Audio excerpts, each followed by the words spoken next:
There's one scene that sits dead centre in this movie that exemplifies the nature of its nonsensical storytelling and why these movies are generally made for the attention deficit disorder audience.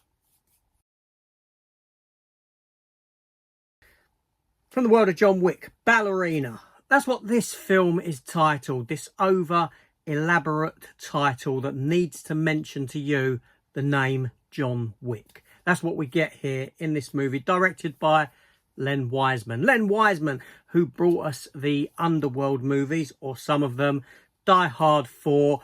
I don't think he's directed many a film of late, primarily TV stuff, but so somehow he's landed himself into the world of John Wick. How that came about, I don't know. So here we are with the Ballerina, finally, after a delayed release, loads of reshoots, which are very much apparent therein. We've got the film, but what is it like? Does it actually play out? Does Ana de Armas actually deliver in this role of the Ballerina, the character? I have to say, yes, she does deliver. She has the chops. She has the action chops. This was proved on her small stint in the James Bond film, that last James Bond film, which she was probably the best part of. And I wish she'd popped up some more in it. Alas, she didn't for some stupid reason. That's another story. But here we are with the Ballerina. Now, this film here sits firmly within the confines of the John Wick universe. It's actually the sixth product from the John Wick universe. We have the first 4 John Wick films. We have the Continental, which I never got around to watching because I was probably still watching the overly long John Wick 4. And now we have this film here. Is set during the time frame of John Wick Chapter 3, which is quite surprising considering John Wick himself does actually pop up in this film. He's in it for about 15 minutes. Johnny Boy Wick decides to take a little side quest from his goings-on in Chapter 3. How that works is anyone's guess. Please someone tell me how he gets away from what he's doing in that film to go and do what he does here. I don't know.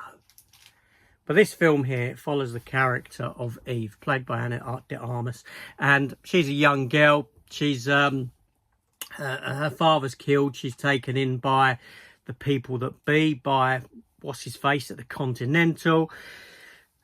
She's raised in that kind of John Wick world as an assassin, as seemingly every single person in the world is, with the exception of me. And she goes on a little hunt for the person that killed her father, blah, blah, blah. That's pretty much the story. The story doesn't matter here because that's not what this is about. This is spectacle. This is just spectacle and fighting, much like the other John Wick films. Maybe with the exception of that first one. Now, the first John Wick film was very good. Number 2 and 3 were very good. 4, we've started to feel it somewhat getting tired. And that's no different here because this film here is just nonsensical action from beginning to end. It doesn't take a breather.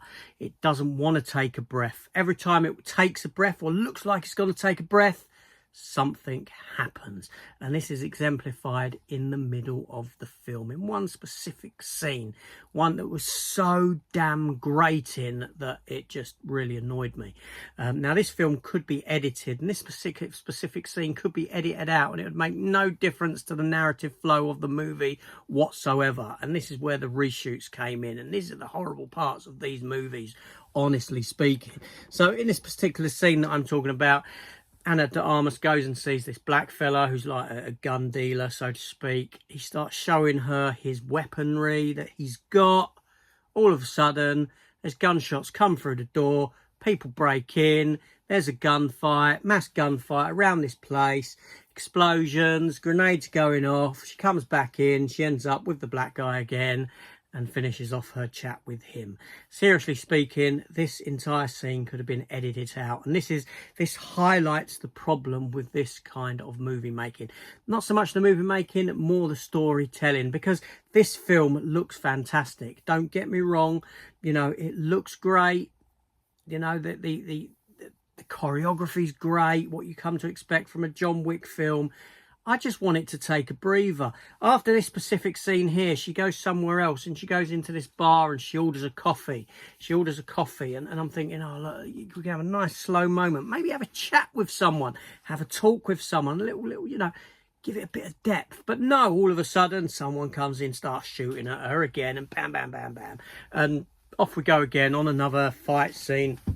And that's what these films just offer you: fight scene after fight scene after fight scene. Seriously, do people actually like this stuff? Do they actually get off on this? Do they really enjoy? Do they like the fact that there's no story, that there's no slow moments, no character growth, no building of character within these movies? That's what I seriously don't get. Like I said, Johnny Boy Wick, he pops up. Keanu Reeves pops up. Great to see Keanu Reeves again delivering his lines like that, just like that, really slow. There's a gap between each word, and all he's talking about is, you can get out. You can be free. It's your choice. Seriously, if he was to speed up his speaking, the short runtime would be a bit less. Now, the runtime for this film just comes in at around 2 hours. For me, that does feel, again, excessively long for this kind of film, because I can sit down and I can enjoy this sort of a film when I want to leave my brain behind, but that's only at certain times. I can't do it all the time. Sometimes I crave story, I crave character. I don't get that from these films. When I crave just nonsensical background noise, which I can take from time to time, I'd put on a movie akin to this. Clearly, this film did suffer from reshoots. Keanu Reeves has been shoehorned into the movie. You know, that is without saying, that is without doubt. Obviously, they worried about this movie. They worried about the amount of money that has been pumped into it. More money was then pumped into it, probably to get Keanu Reeves in the seat to do what he does.